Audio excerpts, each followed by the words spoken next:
you haven't guessed already, we're at Old Fort Niagara today, and with Museum Week coming up, we're going to talk a little bit with Bob Emerson, who's the executive director, about all of the amazing activities that Old Fort Niagara has to offer. Well, welcome to the Old Fort. This fort was originally started in 1726, so it contains the oldest buildings in all of the Great Lakes. So it's a great place to come, and we're also an outdoor living history museum. So you're going to see some things here that are pretty exciting. So the blazer has come off, and I'm here with Wally, the resident blacksmith, and he's going to teach me how to make an S-hook. All right. Now, what you want to do is take the bellows, arm in your left hand. You want to take that in your right. Now you want to pump the bellows. You're going to get that iron up to about 16 to 1700 degrees. Under the watchful eye of Wally, I got to hammer out the beginning stages of an S-hook. He eventually had to take over and finish up, but with the ease of a trained blacksmith, he completed the piece, turning it into something that was completely useful.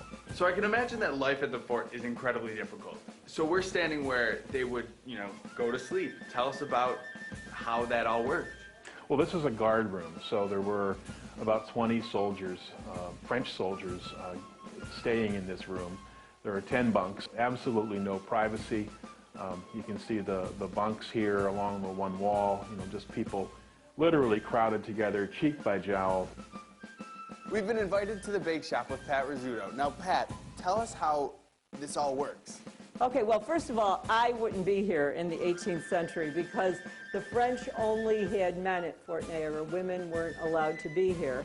Bread was very important to them. It was their staple. It was the only thing that was actually made for the soldiers, that they didn't have to cook themselves. They also got a ration of salt pork. That does not look appetizing. No, it doesn't whatsoever. look appetizing. You would take your peas and you would take your pork and you would add water and you would make like a split pea soup. So next time you sit down for a nice meal, make sure you remember that Yes. what you're eating is a luxury opposed to salted pork. Along with all of the living history you will see, you will also have access to a traditional museum that includes many artifacts found right on site. The most interesting piece has to be the flag that was originally flown right above the fort.